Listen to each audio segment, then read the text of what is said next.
शादी भागे लेकिन हम अखंड कुमार से भैया तेरा यहाँ कह चलिए कि तू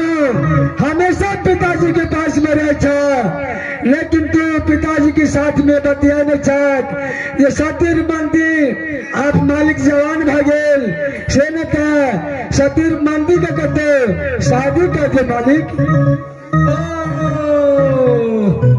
मास्टर तो नहीं बुझने रही आप तो पूरे बुझ गए भैया। हाँ भैया देखिए तो ठीक है काली लेकिन यहाँ भार भी पद पड़ गलो की भेला भैया की भेला हमार बाप तो सब बड़ा झोरगा देख की बेटा बाप जोरगर नहीं है जोरगर है जोरगर जोरगर है दया हमार बाप की कर बुझली कभी तब न बुझवा पिए चलो गाजा गाजा पिए चला हाँ बाप बजल लगलो बाजा भैया तार पिताजी गाया पिए चला तेरा पिताजी का बाजा लगला बाजा अगर बात की भेला ओकर बाद गाजा छोड़ देल को दे लेल को फैक्टर गाया छोड़ देल का आधा लेल का फैक्टर हाँ फैक्टर धा लेल को हमारा बाप करो से पेट फूट गल हमारा बाप से मर गल पेट फूट नहीं जाए छे पेट फूल जाए छे भैया तो तार बाबूजी मर गेला तकर बाद की भेला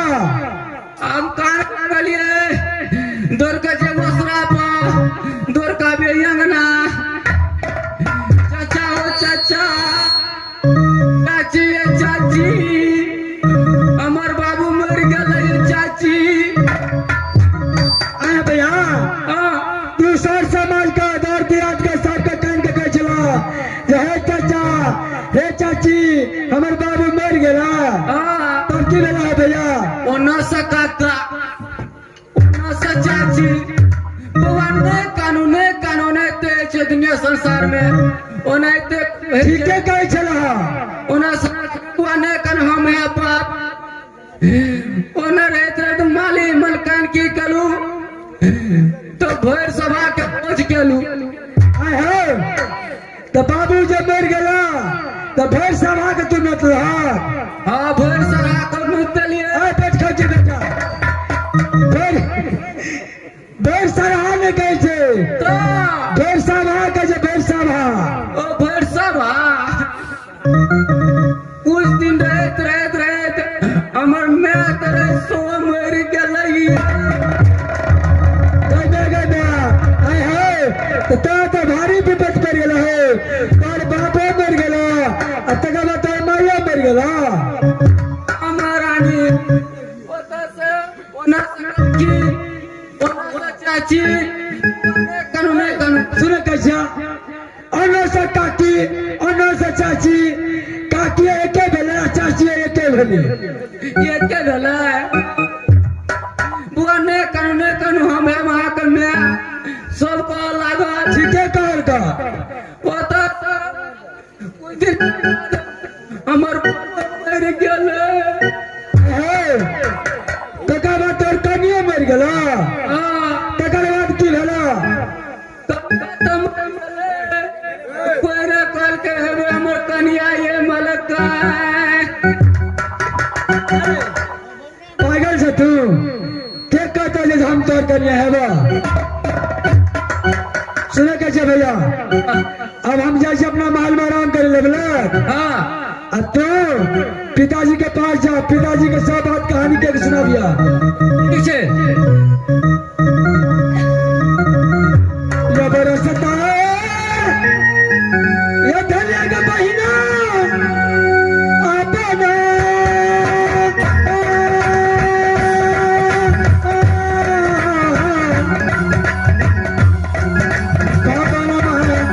ये महीना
नागमणि सिंह